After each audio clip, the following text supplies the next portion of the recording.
Eu sou Neuza Itioca, do Ministério Ágape Reconciliação. Nós temos um ministério itinerante de visitar igrejas em diferentes cidades e estados do Brasil, e também temos sido agraciados por Deus para estar em outras nações também. Algumas nações aqui na América Latina, outras nos Estados Unidos, e também outras nações como Inglaterra, e estamos também indo para o Japão. Os seminários são de vários aspectos. Batalha Espiritual 1, Conquista da Cidade, Intercessão, Cura da Igreja. E também nós temos um curso intensivo para libertadores.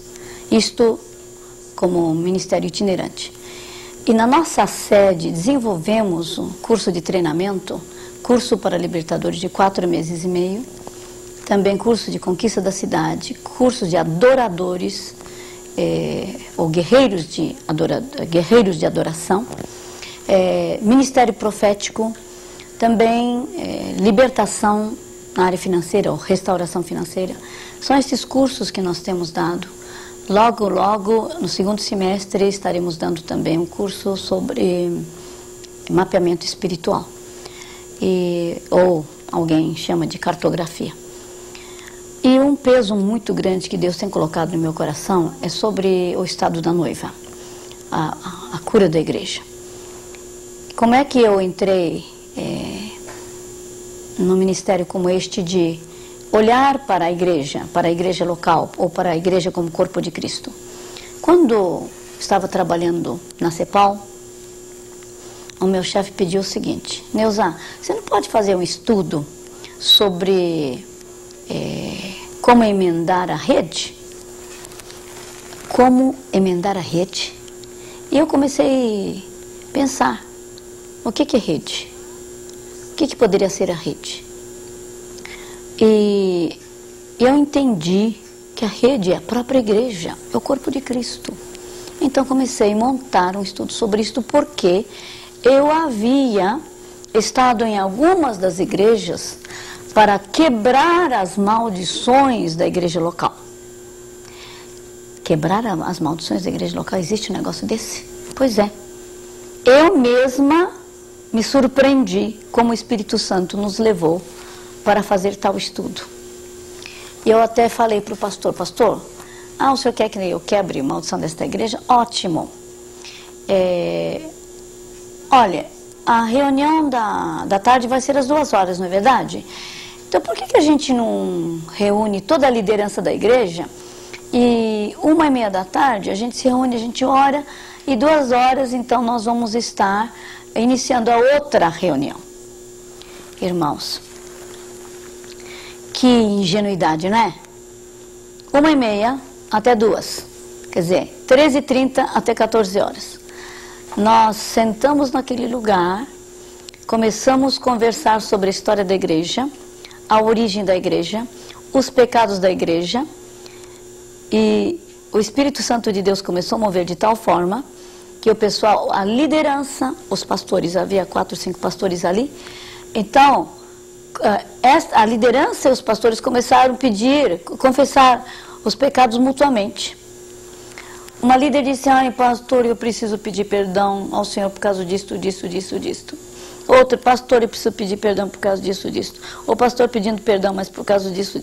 Então, irmãos, eu sei que o tempo foi correndo. Eu sentei num canto, eu e mais um membro da nossa equipe, sentamos num canto, nós só chorávamos vendo aquilo que o Espírito Santo estava fazendo. Eu não era mais a dirigente da reunião, eu não estava conduzindo coisa nenhuma, era o próprio Espírito Santo mostrando os pecados corporativos, os pecados individuais da igreja, e eles estavam pedindo perdão. O resultado daquela reunião foi tão extraordinária que a igreja pulou em número, em tamanho, algo extraordinário. Mas veja só, você lembra que nós começamos a reunião 1h30? 1h30, não é? E a reunião da quebra de maldição da igreja, 1h30. E nós deveríamos voltar às 14 horas, porque há uma multidão lá fora esperando. Eles, coitados, esperaram até 16 horas. Que paciência. E quando voltamos para falar às 16 horas, o céu da igreja estava tão limpo, tão limpo, tão limpo, que quando eu comecei a falar, eu falei sobre a consagração total. Eu falei sobre a morte do eu. Eu falei sobre a morte da carne. E eu falei do caminho difícil, dor.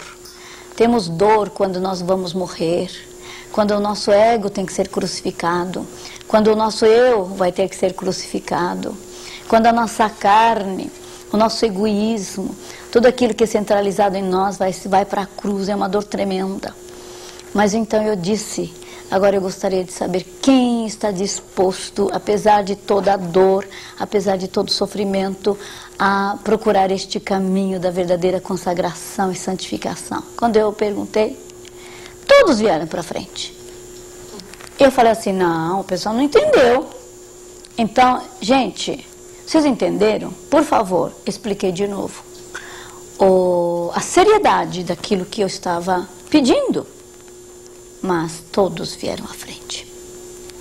E no final eu disse, pastor, agora o senhor, agora então o senhor faz a oração, porque é o Espírito Santo operando aqui. E o pastor então fez a sua oração de consagração. Aquilo se transformou num verdadeiro altar, de todos se ajoelharem, confessar os seus pecados e dizerem a Deus, Deus, eu estou disposto a morrer mesmo para a minha carne, para o meu eu. Então, aquilo foi uma grande surpresa para mim. A partir daí, eu comecei a prestar bastante atenção, porque realmente haveria a possibilidade da cura de uma igreja. Isto é, fazendo determinadas coisas, a igreja local poderia ter saúde, né? Voltar a ter saúde. A igreja enferma poderia ser curada. Pois é. E nessa busca e nessa ministração, eu comecei a ouvir várias histórias. Uma das histórias era a história de um amigo meu, de um pastor que dizia assim, eu sofro tanto nesse ministério, porque eu já estou há algum tempo ministrando nessa igreja, mas há muita fofoca, muita traição. Esse pessoal me trai por trás. Eles me apunhalam por trás, não é? E até a minha esposa teve problemas de um aborto espontâneo, porque há muito sofrimento ali. E Deus já havia me falado que os meus pés iam sangrar, quer dizer, isso é uma figura, não é? De que haveria sofrimento no ministério. Que interessante, não é? Então, eu fui ouvindo a história dele, e tentando aprender alguma coisa, e ele contou o seguinte, que nesse processo todo, um dia chegou na igreja dele um rapaz, que disse assim, você sabe que existe um principado nesta igreja? Como é que é? Principado? Uma igreja evangélica? Um principado? E o rapaz começou a pedir perdão pelos pecados da igreja. Quando o meu amigo pastor começou a ver esse homem se ajoelhar e orar, ele disse assim, quem devia estar fazendo isso sou eu. E ele começou a orar pedindo perdão.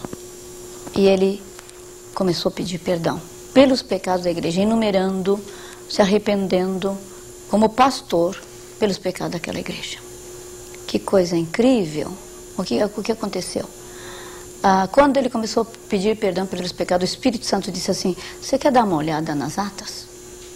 Atas nem todas as igrejas têm, mas aquela igreja tinha. Então ele foi examinar as atas.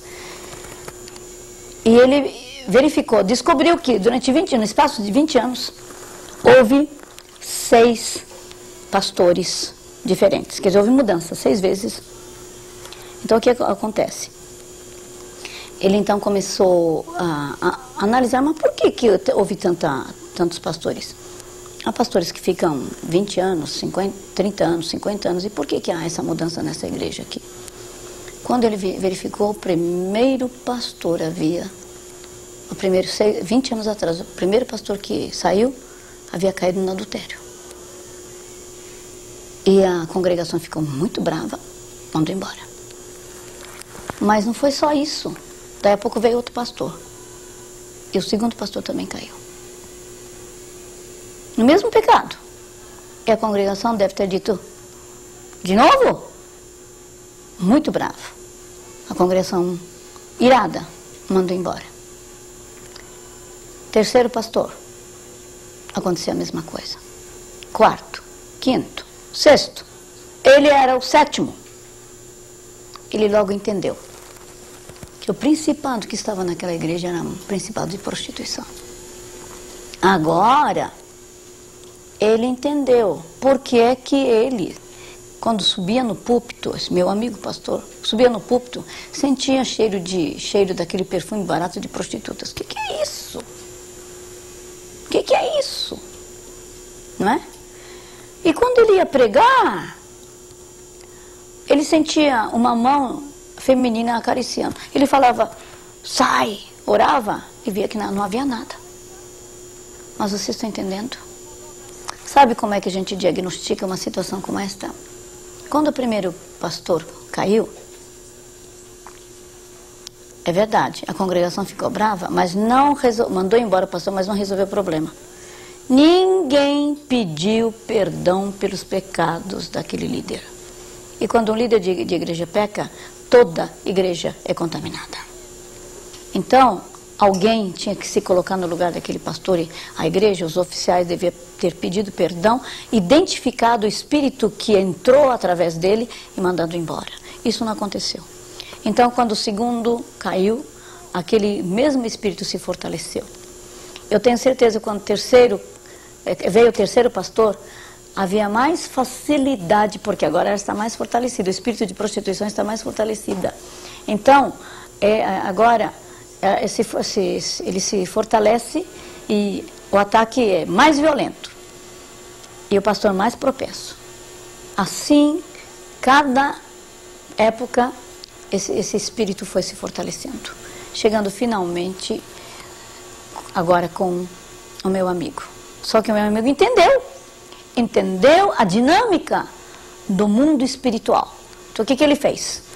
Dirigido pelo Espírito Santo, ele se ajoelhou, ele se colocou no lugar daqueles 6 anteriores, se arrependeu, pediu perdão, amarrou e ele mandou embora. Agora, aquele problema, né, naquele momento, foi resolvido. Você está entendendo? Então, é dessa forma que nós podemos resolver alguns problemas das igrejas. Agora, é interessante que Jesus coloca várias histórias em Apocalipse sobre a igreja, né? E eu gostaria de ler. Apocalipse capítulo 3.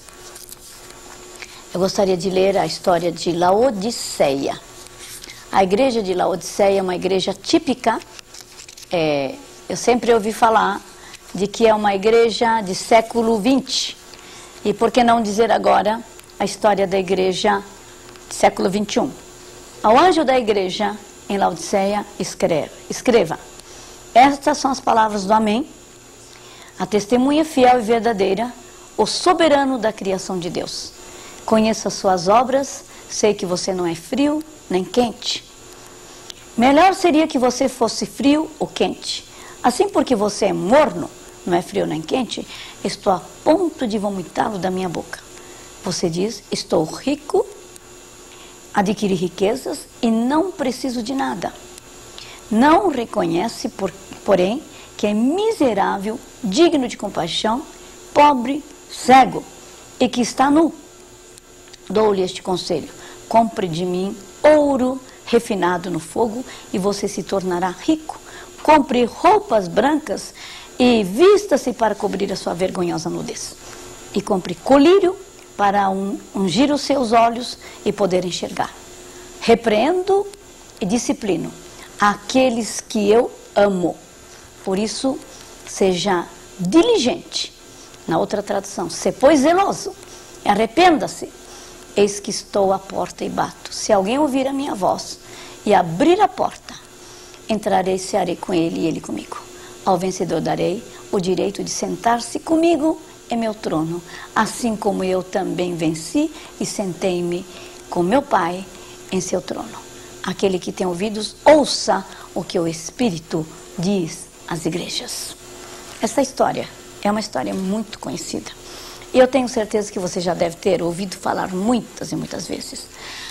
Laodiceia ficava na confluência, na nossa linguagem, na encruzilhada de várias grandes estradas daquela região.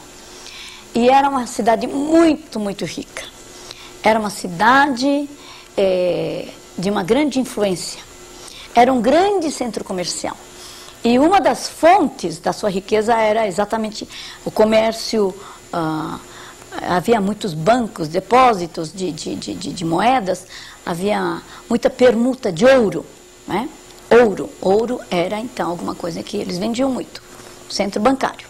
Isso era uma das fontes da riqueza da cidade de Laodiceia. Segunda fonte era a indústria de uma lã preta. A gente diz assim, ovelha negra, ovelha preta, né? E a gente pensa que é uma figura pejorativa, uma figura de linguagem, mas não é. Existe ovelha preta. E a sua lã é reluzente. Então, fizeram uma indústria naquela região, eles ganhavam muito dinheiro. A lã era exportada para todo quanto é lado. Segundo, então, a segunda fonte de riqueza. Terceira fonte de riqueza era colírio fabricado por eles. Era centro oftalmológico, a cidade de Laodiceia. Então, irmãos, veja só, 3 fontes. Ouro, a lã para vestir e o colírio. Agora, veja só que interessante o que Jesus diz para eles. É uma coisa muito interessante, você vai daqui a pouco saber.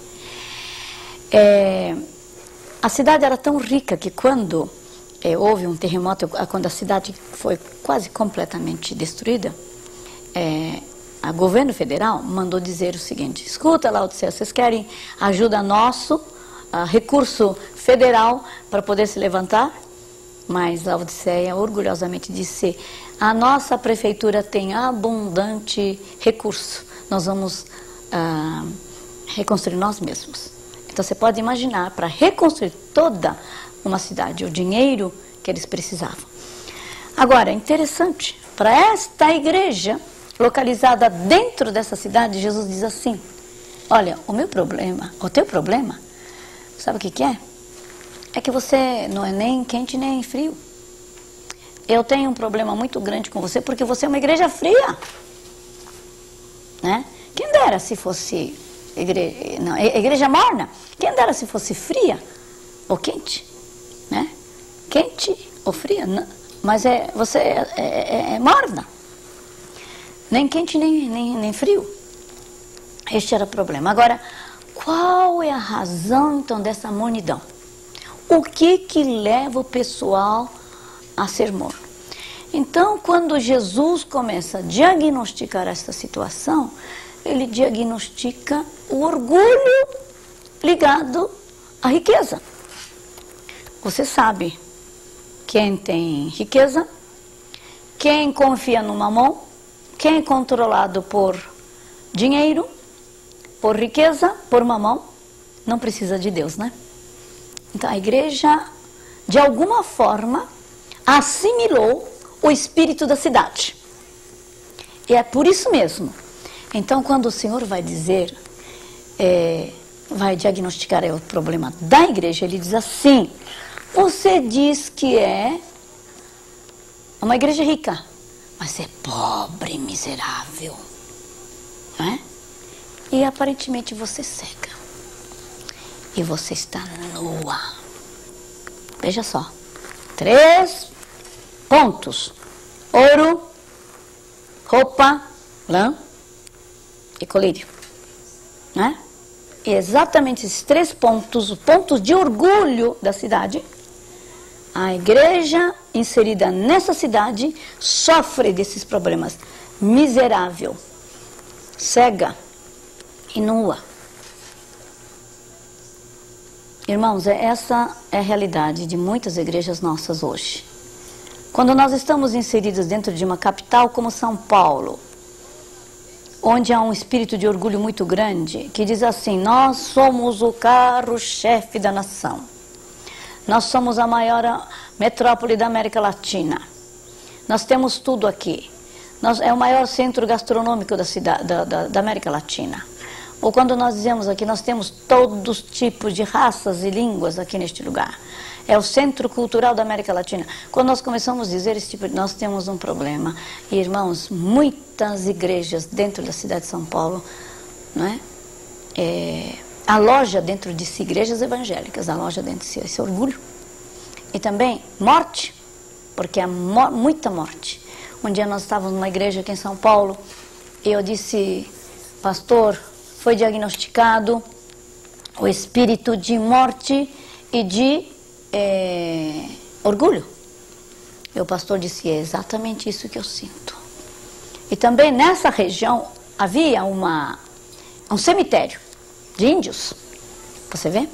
Então, eu gostaria que vocês começassem a pensar no seguinte: que a igreja também assimila o espírito da cidade. É o que aconteceu com Laodiceia. Agora, então, o Senhor diz assim: agora eu quero que você compre de mim ouro refinado pelo fogo. E ele diz assim: compre de mim colírio para que você veja. E também compre roupa branca de mim. Agora, o que quer dizer isso, hein? Irmãos, esta igreja é a única igreja que não recebeu elogio do Senhor. Todas as outras igrejas poderiam ter problemas. 7 igrejas de Apocalipse, todas receberam algum tipo de elogio, né? Todos receberam um puxão de orelha. Agora aqui só chibatada da parte do Senhor, né? E eles dizem que essa é a nossa igreja. E é verdade. Irmãos, a riqueza traz muito orgulho, não é? A igreja brasileira hoje está rica. Rica de recursos. Televisão, rádio, né? Internet. Até alguns pastores jatinho particular para poder ver toda a sua paróquia, toda a sua denominação, visitar toda a sua denominação. Irmãos, hoje há recursos, mais recursos, porque o Senhor tem abençoado. Mas a riqueza, os recursos nos trouxeram um grande problema, o problema do orgulho. Por isso mesmo, o Senhor diz que nós deveríamos nos humilhar. E um dos meios para humilhar é comprar ouro refinado. E Deus está dando a você ouro refinado. Você sabia disso? Sabe o que é ouro refinado? Ouro refinado são as provações. Como é que você consegue? Provações. E eu tenho visto irmãos e irmãs passando por vários problemas. E eles têm orado, têm feito campanha, têm jejuado, mas realmente o que tem acontecido é que, mais do que nunca, Deus quer fazer de você alguém muito, muito parecido com o Senhor Jesus. Por isso Ele está permitindo essas dificuldades. Por isso que Ele está permitindo essas provações. Para você realmente passar pelo fogo e você se tornar ouro daquele quilate que vai ser aprovado pelo Senhor. Agora, compre de mim roupa branca para que você possa esconder a sua nudez. Porque você está nua. Esconder a vergonha. O que quer dizer isso? Esconder a vergonha. Não é? Porque o pecado é a nossa vergonha. Então, o que tem que acontecer? Arrependimento. Profundo arrependimento. De tudo, do nosso orgulho, da nossa confiança própria, achar que nós podemos fazer alguma coisa. Nós temos recursos, mas sei como nós vamos conquistar o Brasil. Tá certo, vamos mesmo. Pela misericórdia do Senhor, porque Deus vai conquistar o Brasil apesar de nós. Mas não é por causa de nós. Você está entendendo o que eu quero dizer? Então, arrependimento profundo dos nossos pecados. Como igreja, nós temos ofendido o Senhor. E Deus quer curar a igreja como corpo de Cristo, a igreja local, Ele quer curar. Então, irmãos, nós vamos nos arrepender. E uma outra coisa que o Senhor quer é que realmente compremos do Senhor colírio para ver. Porque nós não temos, perdemos a capacidade de perceber a visão espiritual. Então nós estamos confundindo os valores mundanos com os valores espirituais, não é? Hoje o pessoal está atrás dos títulos, o pessoal está atrás da posição, o pessoal está atrás de dinheiro, de grandes igrejas, de número. Existe aquilo que se chama numerolatria, tá certo, irmãos? Eu tenho certeza que há pessoas cujas igrejas são grandes e muitos deles não idolatram, porque têm um coração transformado. Mas há outros que idolatram e que estão idolatrando não só o número, mas também o dinheiro que vai poder entrar. Então, irmãos, qual é o convite do Senhor? Sê, pois, zeloso e arrepende-te. Isso é o que o Senhor está dizendo. E Ele diz assim, olha, porque eu estou batendo a porta. Estou batendo a porta. Batendo a porta de quê? Do teu coração não é não. Da igreja. De alguma forma nós mandamos Jesus embora. Nós mandamos, com todo o nosso mundanismo hoje espiritualizado, botamos Jesus Cristo fora da igreja. E Ele está lá fora da porta pedindo. E por isso mesmo, irmãos, eu quero fazer hoje uma oração de arrependimento. Pai, nós queremos nos colocar diante de Ti agora, pedindo perdão pelos pecados da igreja, pelo pecado da noiva de Cristo. Senhor, todos esses pecados que acabamos de comentar, não é o pecado deles, mas é meu pecado também. Por isso eu me identifico, Senhor, com o Teu povo, para pedir perdão. Nós temos empurrado o Senhor, temos colocado o Senhor fora da igreja. Hoje, Senhor, é o homem, a mulher que está comandando a igreja, e muitas vezes Tu estás fora. Pedimos perdão por isto. Jesus Cristo de Nazaré, por favor, volte, tome o Teu lugar. Pedimos perdão pelo nosso orgulho, pedimos perdão pelo nosso controle, pedimos perdão pela nossa idolatria. Pedimos perdão, Senhor, porque nós temos confundido os métodos mundanos com os métodos espirituais. E, Senhor, o Teu Espírito Santo tem entristecido. E, como consequência, nós temos visto, Senhor, que muitos lugares têm se transformado em covil de ladrões. E também, Senhor, covil de perturbados. Pedimos perdão, Senhor. Oh, Jesus Cristo de Nazaré. Perdoa, lava a Tua igreja e começa, Senhor, de mim, um profundo arrependimento pela Tua igreja. Em nome de Jesus. Amém. Voltaremos logo mais para dar continuidade ao estudo sobre cura da igreja.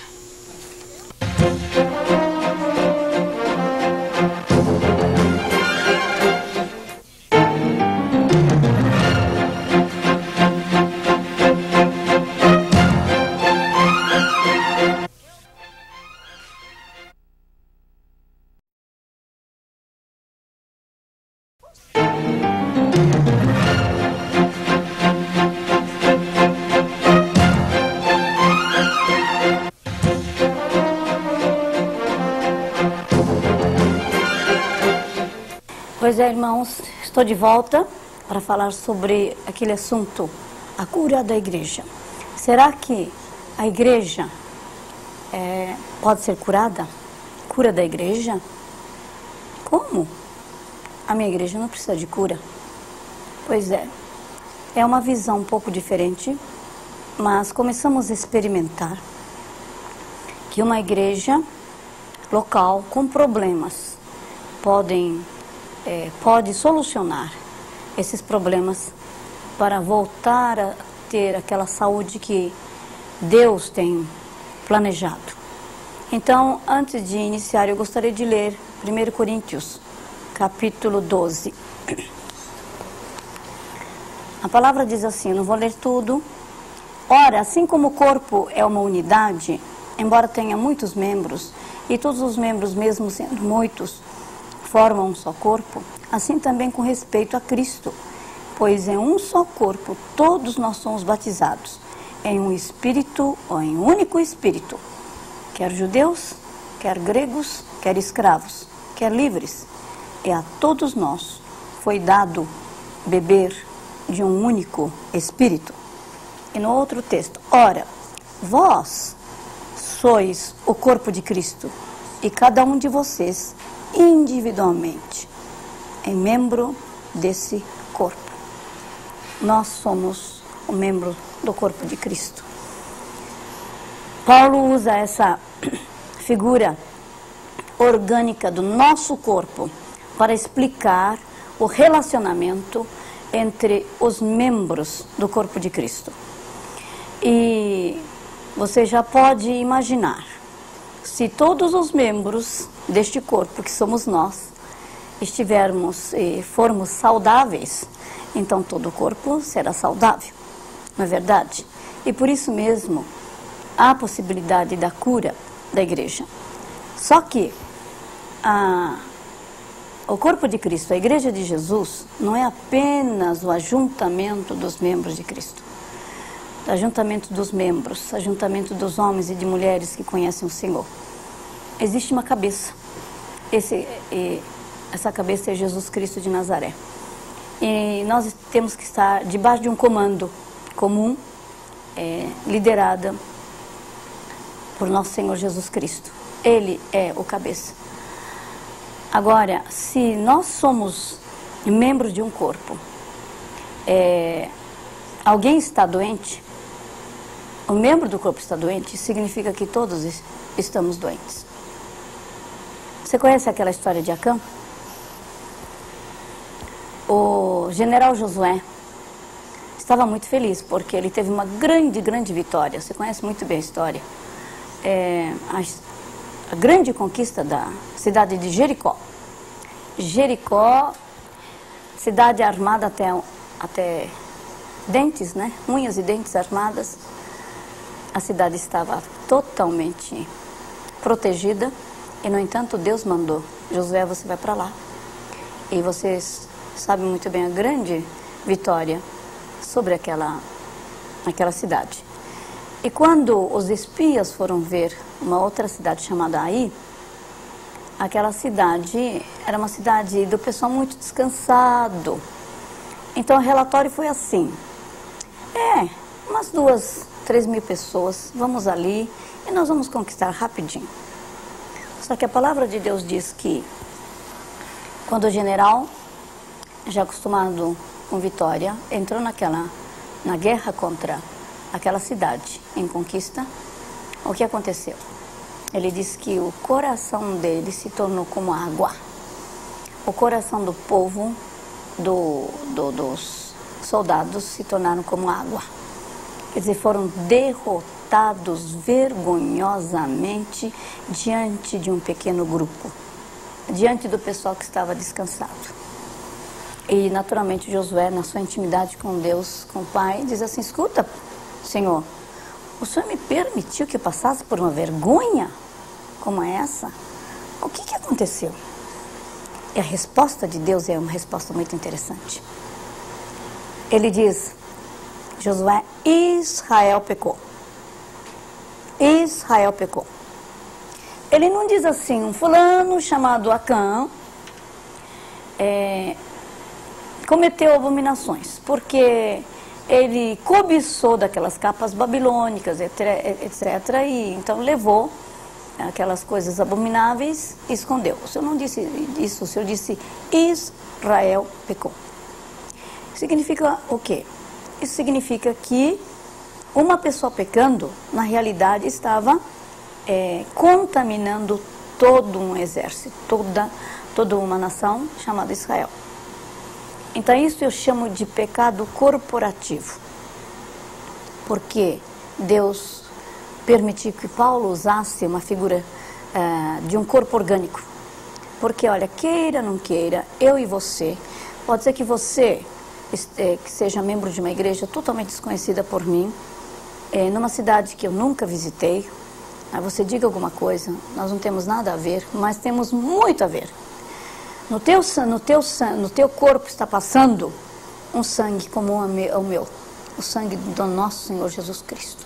A seiva da videira está em você, se você é verdadeiro servo de Deus. Então eu pertenço a você, você pertence a mim. Então, o pecado de uma pessoa, de alguma forma, contamina a outra, contamina o corpo. Você vai dizer assim, misericórdia, então nós estamos perdidos. É verdade. Por isso que nós estamos falando sobre a cura da igreja, a saúde do corpo. Agora, existe aí um problema, porque quando um soldado raso peca, existe um tipo de influência pecaminosa.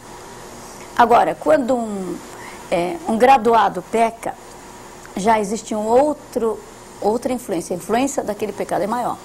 Agora, quando o líder, o pastor, o bispo, ou pessoas de grande autoridade começa a pecar, então todo o corpo é contaminado.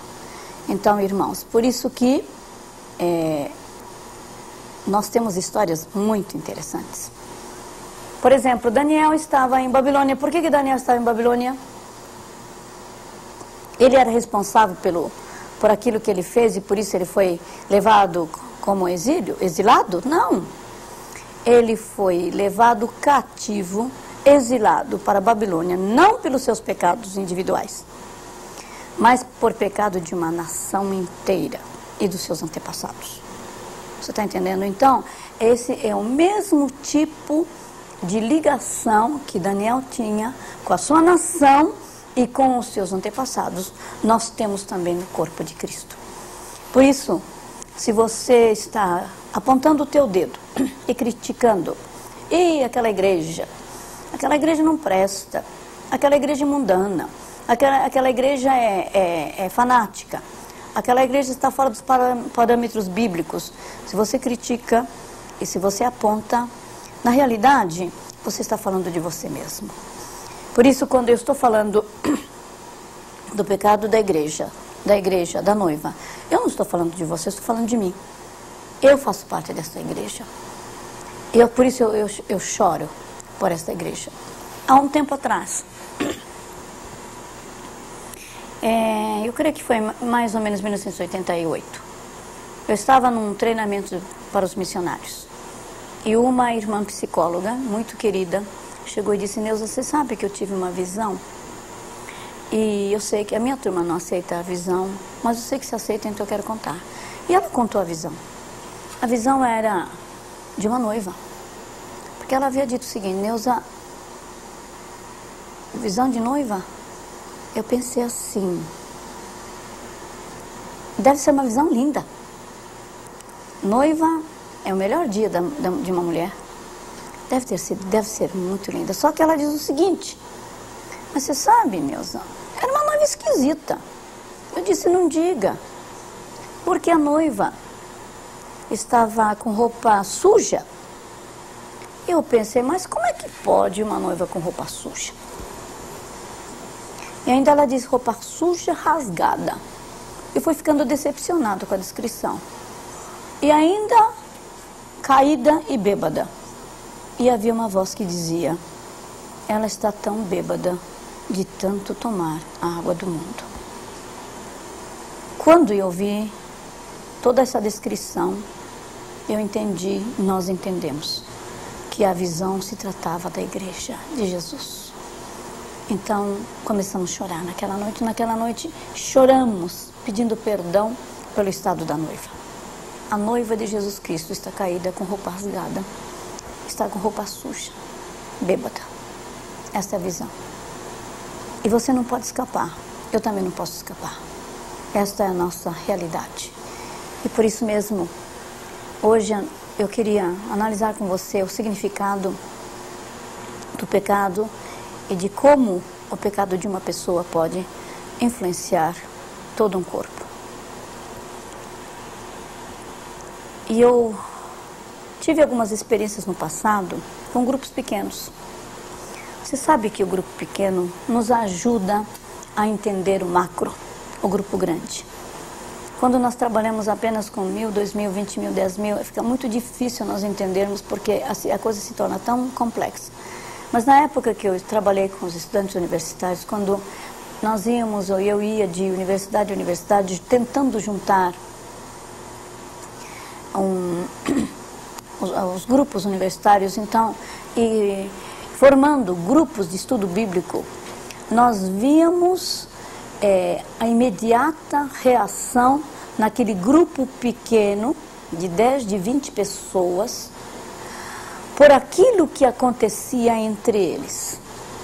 Um dia, visitando uma cidade, eu vejo aquele grupo muito desanimado. Eu falei, o que foi acontecer com esse grupo? Até outro dia eles estavam bem, eles tinham 3 reuniões de oração, de manhã, de tarde e de noite. Estava havendo um ânimo tão grande, as pessoas se convertiam. E de repente, eu vejo o grupo transformado.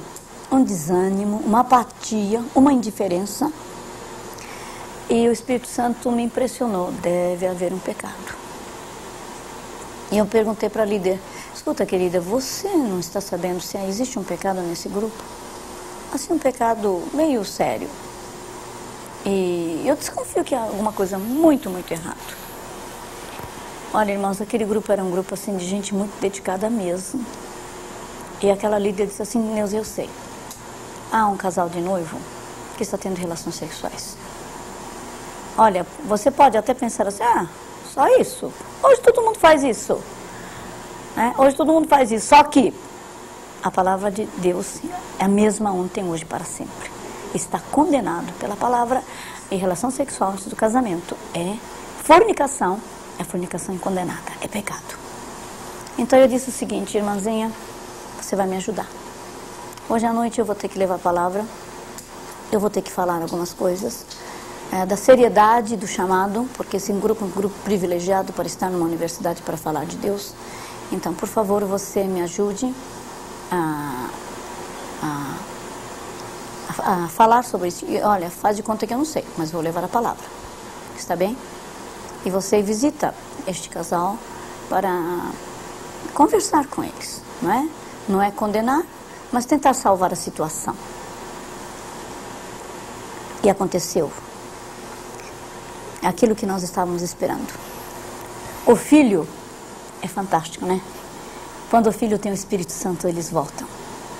Então, o que aconteceu? Quando eu fui falar, quando eu falei a palavra, falei da condenação, eu falei da gravidade do pecado dos filhos de Eli. Em que sentido eu disse? Eu disse que aquele grupo era um grupo privilegiado que estava podendo estar na universidade, topo da sociedade brasileira, e ali eles tinham a oportunidade de poder falar de Jesus. Agora, Deus iria tirar esse privilégio se aquele grupo realmente não se santificar. E eu falei das consequências do pecado. E aquele rapaz, ele se ajoelhou. Ele colocou a cabeça no chão, pediu perdão. Senhor, vai ver que sou eu que estou trazendo todo esse problema nesse grupo. Tenha misericórdia. Ele orou, chorou. E nós vimos imediatamente restauração da saúde naquele grupo.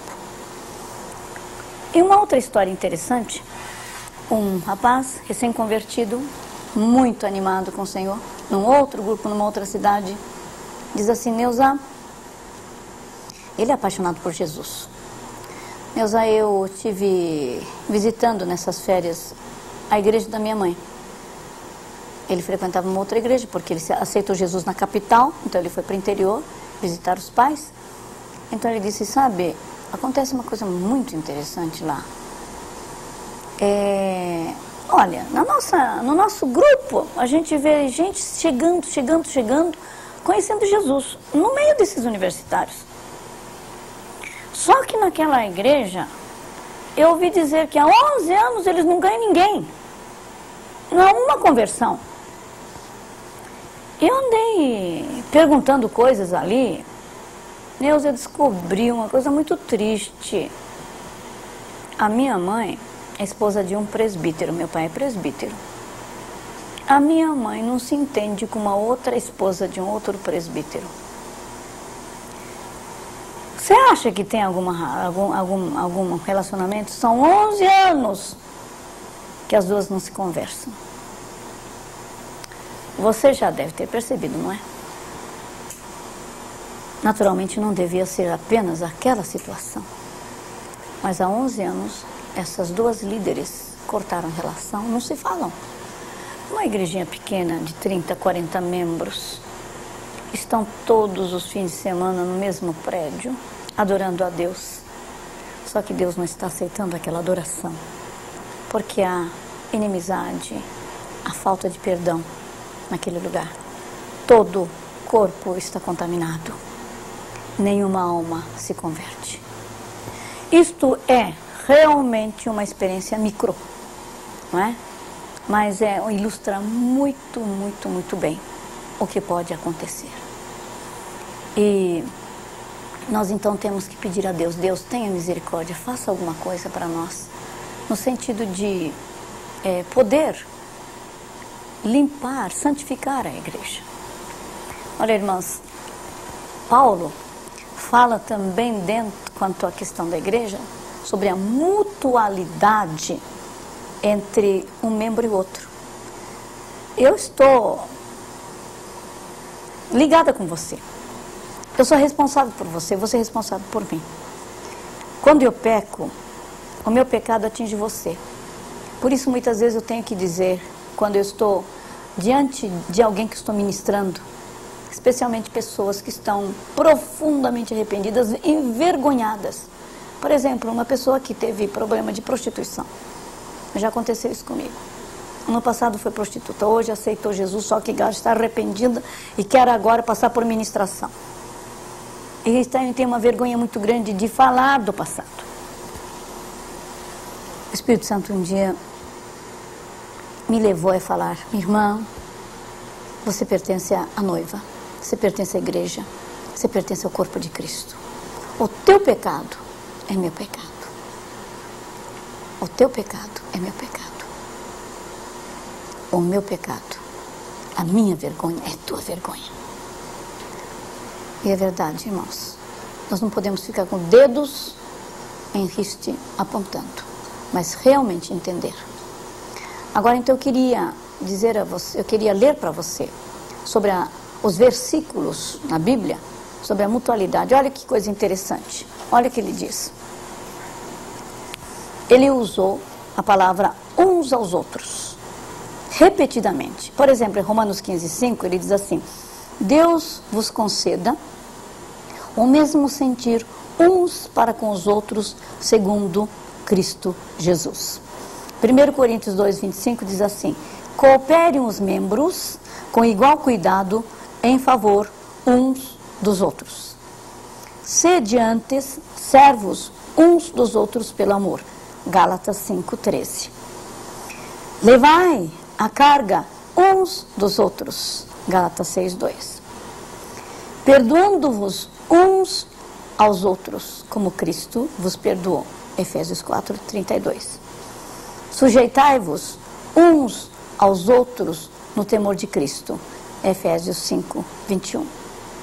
Suportai-vos uns aos outros no temor de Cristo. Aconselhai-vos mutuamente em toda sabedoria. Colossenses 3:16. Consolai-vos uns aos outros. 1 Tessalonicenses 5:11. Vivei em paz uns com os outros. 1 Tessalonicenses 5:13. Confessai-vos uns aos outros. 5:16. Tiago 5:16. Orai-vos uns pelos outros. Tiago 5:16. Amai-vos de coração uns aos outros. 1 Pedro 1:22. Você está vendo? Paulo quis dizer que nós dependemos uns dos outros e nós precisamos uns dos outros. Se nós, como corpo de Cristo, nós não pudermos fazer exatamente isso, cuidando uns dos outros, suportando uns dos outros, levando a carga uns dos outros, nós não somos esse corpo orgânico que o apóstolo Paulo colocou no 1 Coríntios capítulo 12. Então, eu também queria contar mais uma história da cura da igreja. Realmente, você não pode escapar. Porque se você está dentro de uma igreja, você não pode dizer assim, eu vim dar uma olhada nessa igreja para ver como é que é, porque hoje está acontecendo isso. São poucas as pessoas que chegam para o pastor e digam assim, pastor, eu estou sentindo o chamado de Deus para ficar com você, eu quero te apoiar, eu quero orar por você, eu vou ficar com você no tempo bom e também no tempo difícil, né? Mas hoje, cada um pensa em si. E como há diversas igrejas, há todo tipo de escolha, igreja mais tradicional, igreja mais pentecostal, igreja mais da terceira onda, igreja em célula, igreja disso, igreja daquilo. Então o que acontece? O pessoal escolhe onde a pessoa quer, não é? E o pastor fala um pouco forte, esse pastor fala demais, ele combate muito pecado, está me perturbando, então deixa eu ir embora daqui. Não existe mais essa questão da fidelidade.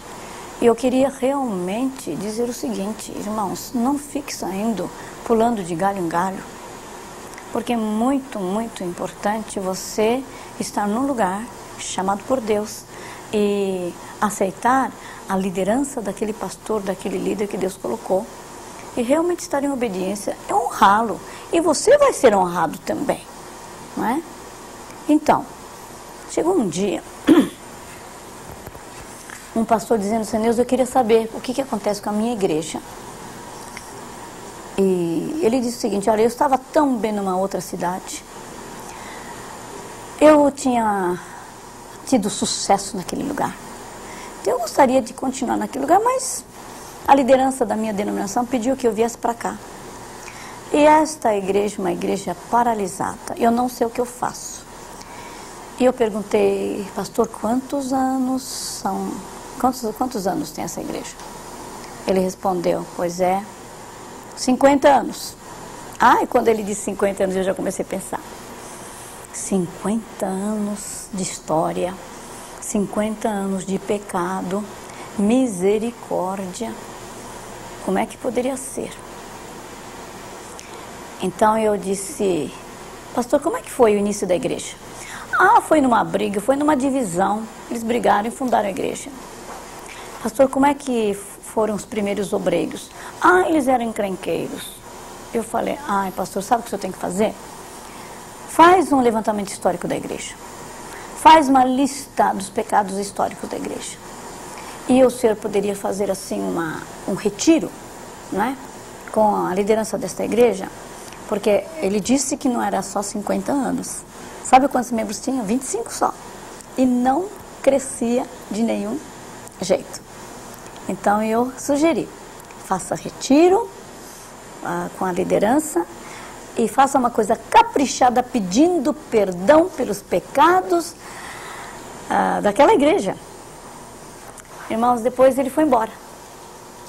E eu estava em casa pedindo assim a Deus, aquele pastor nunca me deu um retorno. Como é que será, hein? Como é que será que ele está? Eu estava conversando com ele. E logo em seguida, acho que menos de 2 meses, eu fui numa conferência da CEPAL. E ali eu encontro com aquele pastor. Pastor, como é que o senhor está? Né? E ele diz assim, a senhora lembra de mim? Eu falo, eu lembro. A sua igreja tem 50 anos, 25 membros. Não é isso? Nós rimos, é isso mesmo. E daí, pastor, o senhor fez aquilo que eu falei? Ele diz assim, fiz. E olha, eu já curei aquela igreja, estou indo para outra para curar. Ai, glória a Deus. Como é que foi? Ele diz assim, depois daquele retiro, da nossa confissão, do nosso arrependimento, você nem imagina. A vizinhança, aquele pessoal que mora do lado, à frente, atrás, não é? Da igreja, a vizinhança começou a frequentar a igreja. E uma das pessoas disse assim, ué, eu moro 40 anos aqui, eu nunca havia notado que havia uma igreja aqui. Irmãos, aparentemente, quando a igreja peca, quando há esse pecado corporativo da igreja, Deus coloca sobre a igreja um véu escuro. Por 50 anos não houve arrependimento de nenhum daqueles pecados, da divisão, nem pecado da rebelião, das encrencas, não é? Então o que Deus fez? Ele foi colocando o véu, até que a luz daquela igreja se apagou totalmente, que ninguém percebia a existência daquela igreja. Mas uma vez retirado o pecado, o que aconteceu? Deus restaurou a saúde daquela igreja. Louvado seja o teu nome, Senhor. Não é verdade? Agora vamos orar? Senhor, queremos agradecer pela tua bondade, pela tua misericórdia. Senhor, eu sei que há muitas igrejas paralisadas no tempo.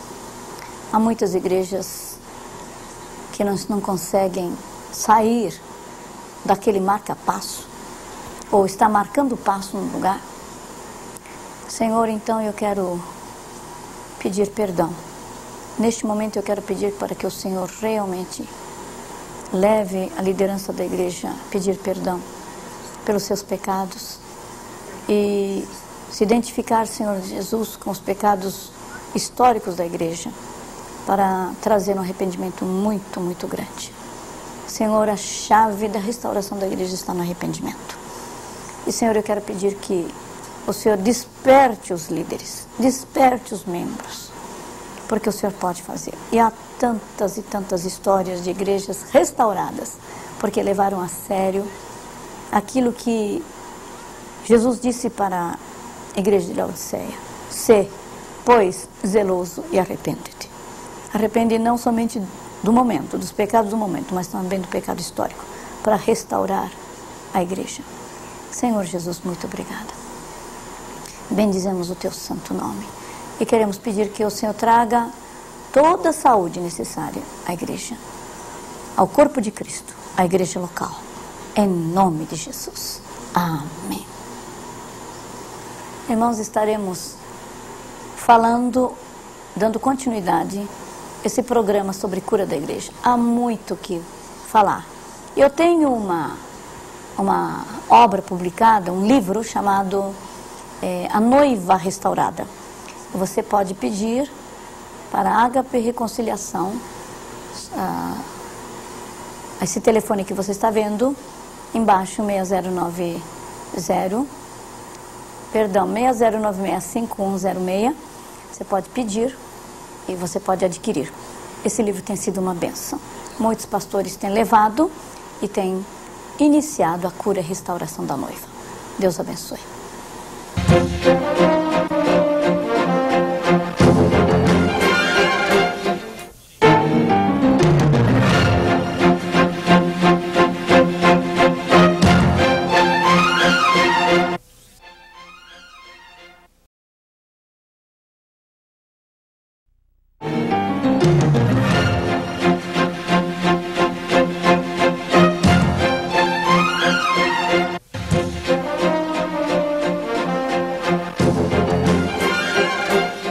Pois é, irmãos, voltamos a dar continuidade àquele estudo sobre cura da igreja. E gostaria de ler hoje Apocalipse capítulo 21. Diz assim: então vi novos céus e nova terra, pois o primeiro céu e a primeira terra tinham passado e o mar já não existia. Vi a cidade santa, a nova Jerusalém, que descia dos céus da parte de Deus, preparada como uma noiva adornada para o seu marido. Noiva adornada para o seu marido. Ouvi uma forte voz que vinha do trono e dizia: agora o tabernáculo de Deus está com os homens, com os quais ele viverá. Eles serão os seus povos, o próprio Deus estará com eles e ele será o seu Deus. Ele enxugará dos seus olhos toda lágrima. Não haverá mais morte, nem tristeza, nem choro, nem dor, pois a antiga ordem já passou. Aquele que estava sentado no trono disse: estou fazendo novas todas as coisas. Acrescentou: escreva isto, pois estas palavras são verdadeiras e dignas de confiança. Disse-me ainda, está feito, eu sou Alfa e o Ômega, o princípio e o fim. A quem tiver sede, darei de beber gratuitamente da fonte da água da vida. O vencedor herdará tudo isto, e eu serei seu Deus, e ele será meu filho. Mas os covardes, os incrédulos, os depravados, os assassinos, os que cometem imoralidade sexual, os que praticam feitiçarias, os idólatras e todos os mentirosos, o lugar deles será no lago de fogo que arde com enxofre. Esta é a segunda morte. Ele fala da noiva ataviada, noiva adornada para o marido. Esta é a figura final da igreja, dessa igreja que você participa, dessa igreja que eu participo. E no estudo passado eu falei sobre uma noiva caída com roupa suja. E numa conferência, alguém me trouxe uma outra visão. Neuza, eu vi uma noiva. Ela é tão bonitinha, mas toda preparadinha, ela é lindinha, toda ornada, perfeita. Só que ela tem 12 anos. Que decepção. Uma noiva de 12 anos, ela não pode cumprir a responsabilidade de uma esposa, não é? O que é que Jesus estava querendo nos mostrar? O que que Deus está querendo dizer? Deus está dizendo que a noiva brasileira, a igreja brasileira, é uma igreja ainda imatura. É verdade.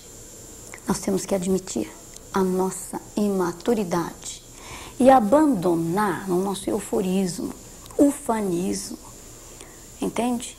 E realmente nos compenetrar da responsabilidade. Agora, essa não foi a única visão, não, nem a segunda. A outra visão foi aquela. É uma visão de uma noiva adornada de preto, preto, preto, preto, preto. Toda de preto. Véu preto, grinalda preto, tudo de preto. Todos os adornos da noiva preto. Sapato preto. Até as luvas pretas. Quando a pessoa trouxe a visão, eu disse assim, misericórdia, parece antinoiva. Você entende o que eu quero dizer? Exatamente o contrário da noiva. E foi uma coisa tão interessante, porque quando aquela igreja onde nós estávamos tendo aquela visão, começou a confessar os pecados da sua igreja local, um arrependimento, aqueles panos pretos começaram a cair. Agora foi uma pena, né? Porque não caiu de tudo. Porque naqueles lugares onde o pano caía, aqueles tecidos pretos caíam, apareciam o tecido branco. Mas não foi de todo, porque não houve arrependimento total. Provavelmente precisaria mais de tempo naquela ocasião. E uma outra visão é de uma noiva decepada. Decepada sem cabeça. Significa o quê? A noiva sem comunicação com a cabeça. A noiva que quer fazer tudo aquilo que ela quer, sem nenhuma submissão à cabeça Jesus Cristo. Eu estou contando tudo isto, irmãos e irmãs, porque realmente esta é a realidade da noiva. Esta é a realidade da igreja. E ainda uma outra, eu acabei de falar esses dias, eu não sei se você me acompanhou, falando sobre espírito aprisionado, né? Mas uma pessoa viu a igreja aprisionada, isto é, uma noiva, num calabouço, aprisionada, gritando, desesperada, querendo sair, com unhas, ela tentava subir pelas paredes, ela não conseguia. Então são aspectos problemáticos da igreja nossa. E Deus está querendo realmente curar esta igreja. Agora, já alguém disse o seguinte, a igreja brasileira cresce por fragmentação. O que é isto? Você sabe muito bem do que eu estou falando. Você dá uma olhada e você vê.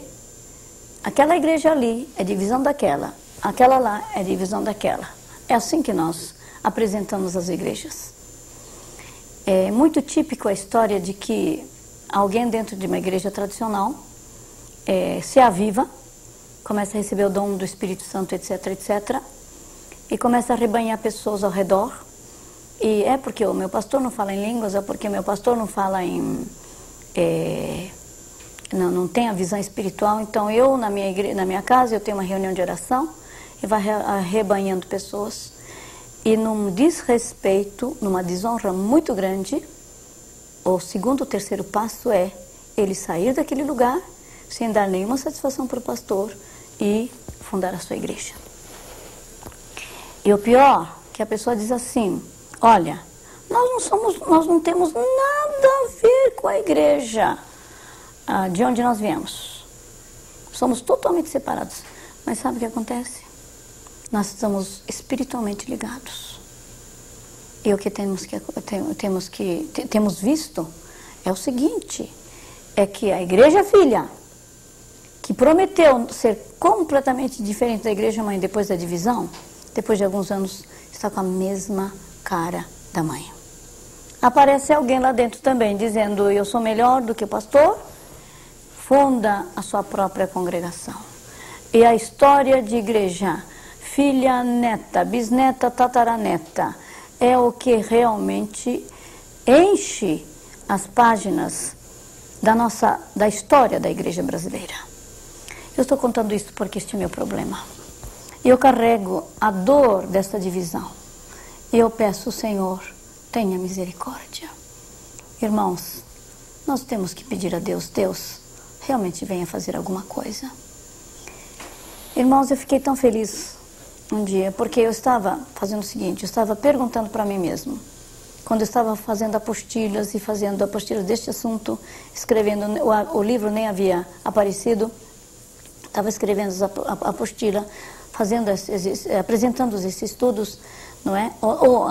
Perdão, antes de eu apresentar o primeiro estudo sobre a cura da igreja, eu me deparei com uma literatura de um presbiteriano, Roberto Lincoln. Ele é um doutor que restaurou muitas igrejas. Naturalmente ele não ele não usa a palavra cura, ele usa a palavra revitalização da igreja. Ele trabalhou muito tempo na área da Califórnia. E eu estava vendo aquele livro, profundo, muito bom. De repente eu reparo neste homem, que aparentemente não tem nada a ver com batalha espiritual. Este homem, então, escreveu estas páginas e eu gostaria de ler para você. Ele diz assim, uma das congregações era uma igreja no centro da cidade, uma das congregações que ele estava tratando. E ela tinha tido, como muitas outras, muito prestígio no passado e agora enfrentava tempos difíceis. Seus problemas eram bem maiores do que simplesmente declínio de número de membros e as finanças comprometidas. Por 3 gerações, a igreja tinha expulso os pastores um atrás do outro. Alguns deles eram muito capacitados pastores, cheios de talentos com o ministério muito bem no passado. E eu comecei a trabalhar com ela, com a congregação, no momento que aparentemente ela estava para destruir um outro pastor. Comecei a me encontrar com os líderes da igreja para rever a sua história com eles. O problema começou quase há 50 anos atrás, muito antes de qualquer liderança atual estivesse em cena. E a maioria deles não estavam conscientes da história ocorrida. Da perspectiva deles, os problemas eram sempre a falha dos pastores incompetentes e sem ética. Conforme fomos sondando a história, encontramos insights significativos, bem como resistência. Um líder disse, você sabe, nós sempre culpamos o nosso pastor por nossos problemas. Mas não pode ser sempre culpa do pastor. Parece que existe algo quase vivo em nós que continua encontrando uma vítima para ser sacrificada. A comissão daquele presbitério finalmente concluiu que ela era uma igreja condenada à destruição própria e nada poderia se fazer para salvá-la. Que pena, né? Nós não sabemos exatamente o que aconteceu 50 anos atrás. Mas algo terrível aconteceu e desde então aquilo tem destruído a alma ou o psique da igreja, ganhando paulatinamente poder para se transformar em algo crescentemente demoníaco. linguagem do Linticum. Numa maneira muito peculiar, as transgressões dos pais daquela igreja parecem ter sido visitadas sobre seus filhos espirituais até terceira e quarta geração. Eles estavam sendo aprisionados nesse ciclo destrutivo que eles não podiam quebrar. Era de fato algo quase vivo em nós. Não reconhecido, sem ser expulso, isto vinha oprimindo geração após gerações de pastores e congregação, até ao ponto de uma destruição total da igreja. Palavras do Roberto Linticum, um presbiteriano. E Deus tem usado este homem para trazer insights para o seu povo. E isto é exatamente aquilo que nós começamos a ver acontecer nas igrejas que estão sendo paulatinamente destruídas. Irmãos, aqui está um apelo. Vamos curar as nossas igrejas. Vamos verificar o que existe dentro das nossas igrejas. Irmãos, a igreja é como um ser vivo, é um organismo vivo. E você pensa que apenas uma estrutura, existe apenas uma estrutura social, mas existe uma estrutura espiritual. E nós temos que estar bem conscientes desta estrutura. E o Espírito Santo está pedindo para que esta igreja seja realmente curada. E nós temos que pedir misericórdia a Deus. Então, eu quero contar algumas histórias aqui bem brasileiras.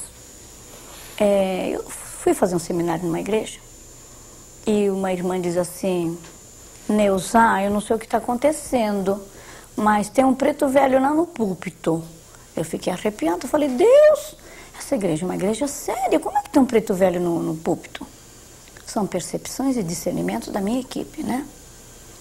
E eu fui perguntar para a pastora, faz sentido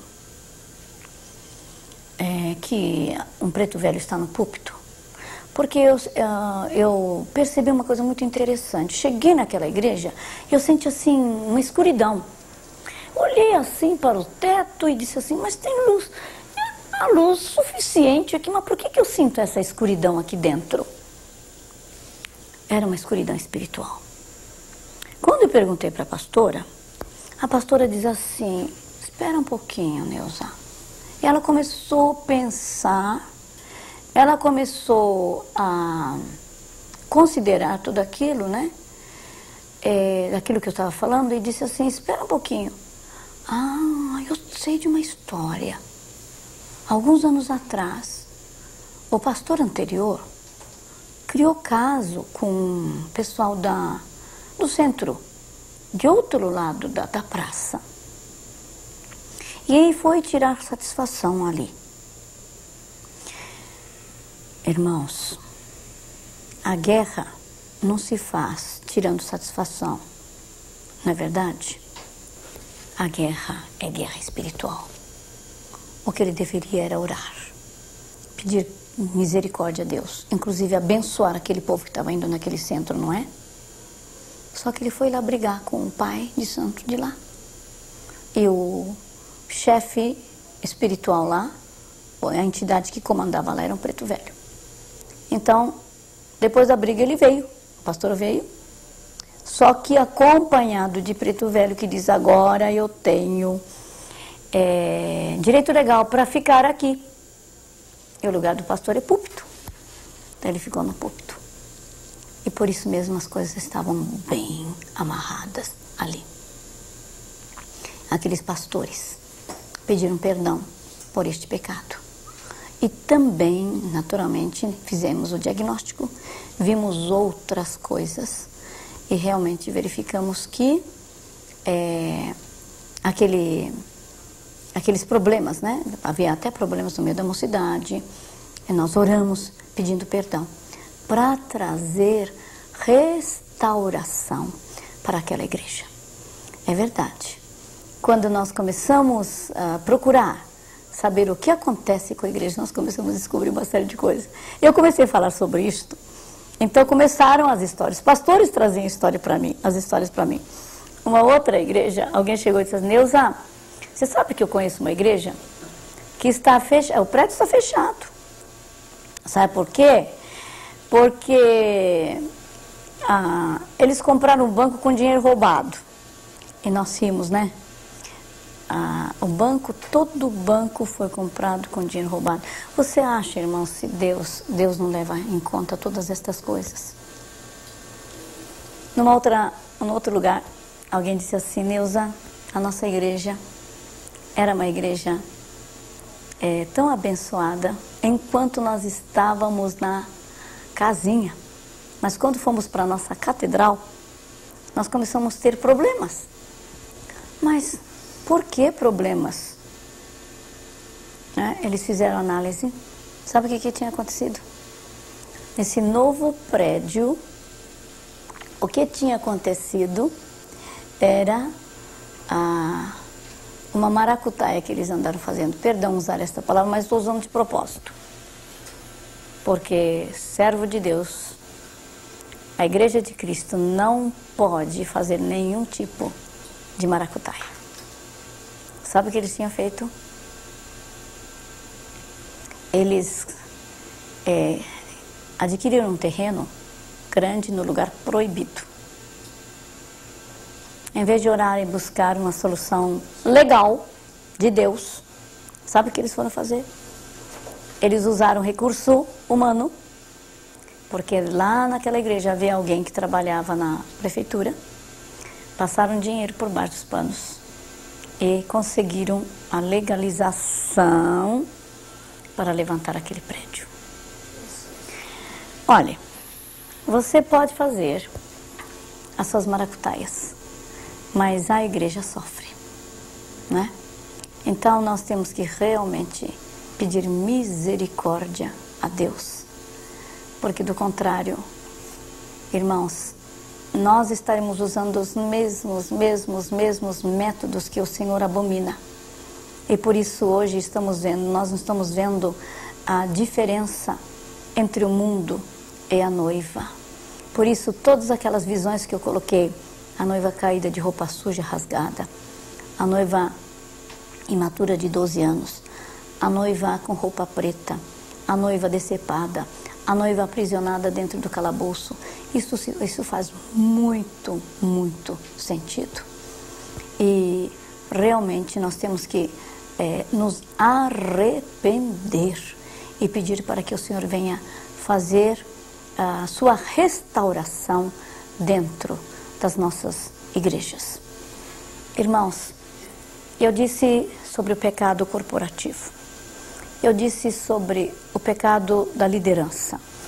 Eu comentei sobre o pecado dos diáconos, dos presbíteros, quer dizer, dos segundos escalões. Falei do primeiro escalão, pecado dos pastores, os líderes que estão no primeiro escalão, depois no segundo escalão, terceiro, não é? E o arrependimento tem que começar lá de cima. Nós temos que nos arrepender. Eu me arrependo.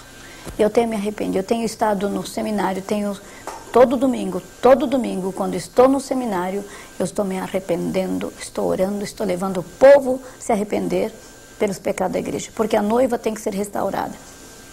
Se a noiva não for restaurada, nós não vamos subir.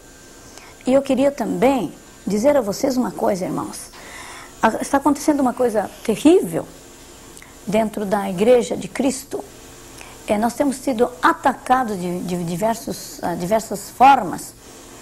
O ataque tem vindo de fora, mas esse ataque que tem vindo de fora tem aproveitado a carnalidade, o pecado, o egoísmo, o orgulho, a vontade de aparecer, a reputação, né?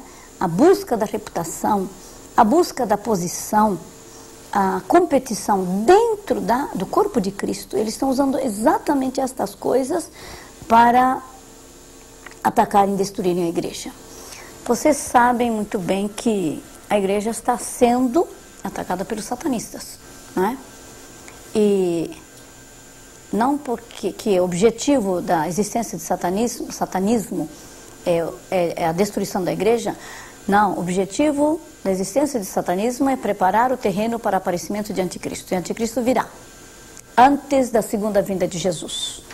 Mas então os satanistas têm penetrado dentro da igreja, eles têm usado vários tipos, vários métodos, mas usando exatamente a carnalidade do povo de Deus, a complacência com o pecado, a indulgência do povo de Deus, aquele que realmente está com mãozinhas dadas com o mundo, aqueles que estão engordando o seu eu, o seu ego, aqueles que estão criando o seu império próprio em vez de reino de Deus. Eles estão aproveitando esse tipo de tendência para atacar o corpo de Cristo. Eu fiquei sabendo há pouco tempo que num determinado lugar a igreja estava inchando. E o pastor estava recebendo dinheiro, mas dinheiro de lavagem, dinheiro de contrabando, dinheiro disso, dinheiro de... Não se sabe nem de onde vinha esse dinheiro. E o pastor achava que estava tudo muito bem. Mas, irmãos, e vinha vindo gente não convertida, gente de outro lado para destruir a igreja. Nós estamos numa situação de perigo. Se nós não abrirmos os nossos olhos para realmente ver o que está acontecendo com a noiva, nós vamos ficar totalmente perdidos. Que Deus tenha misericórdia de nós, irmãos. Vamos analisar muito bem o que está acontecendo. E Jesus nunca deixou de dizer, de nos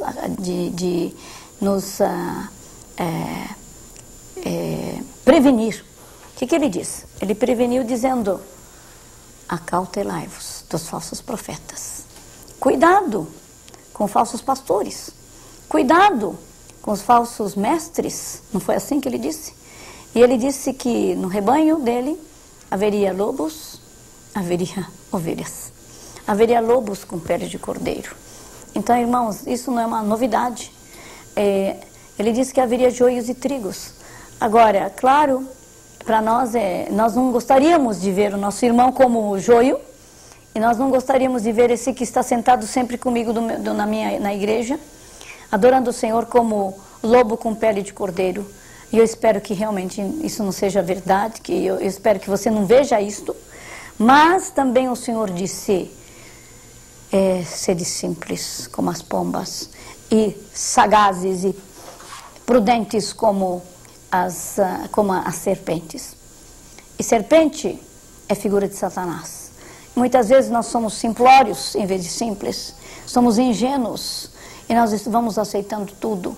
E nós nem temos nem aquele espírito de vigilância para ver o que acontece com o meu irmão. Irmãos, se você ama o Senhor Jesus Cristo, você vai ser alguém que vai combater o pecado. Irmãos, o pecado tem entrado dentro da igreja de uma maneira terrível. E tem gente pensando porque é pastor, porque é bispo, porque é apóstolo, porque é mestre, porque é evangelista, porque tem título dentro da igreja, porque é levita, não é? Pecando, cometendo o quê? Cometendo até adultério, vai para o céu. Mas o Senhor disse, você leu aqui na palavra, que os fornicários, os assassinos, os mentirosos, os idólatras, adúlteros, não é?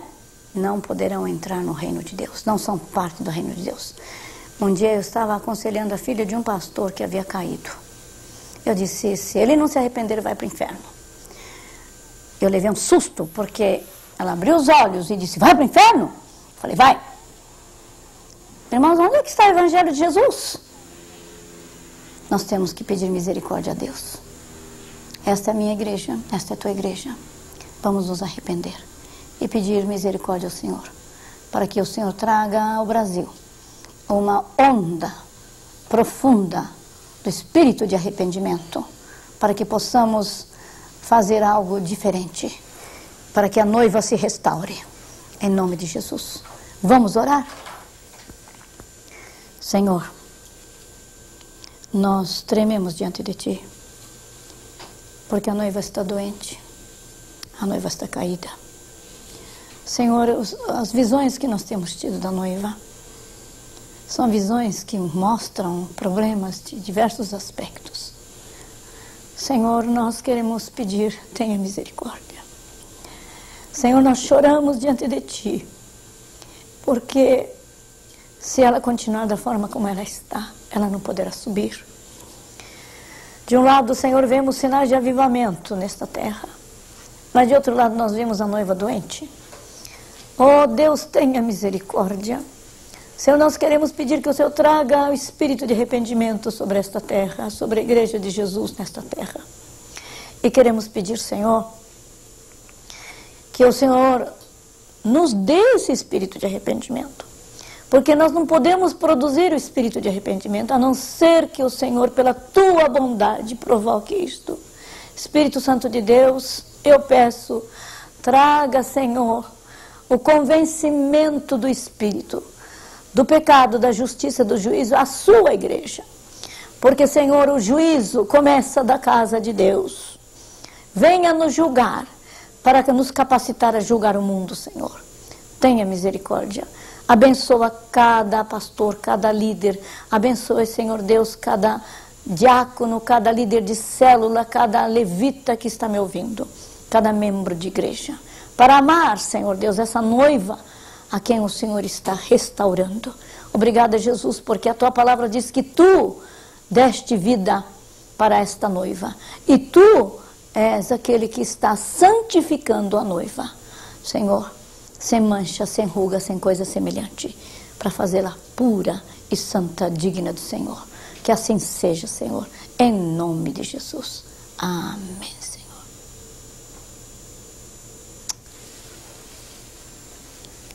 Eu espero que você tenha aproveitado esses estudos. E eu digo de novo, se você estiver interessado neste assunto, compre o livro, adquira o livro A Noiva Restaurada. Nós temos que nos restaurar. Que o Senhor tenha misericórdia. Eu e você estejamos restaurados quando o Senhor vier. Deus te abençoe.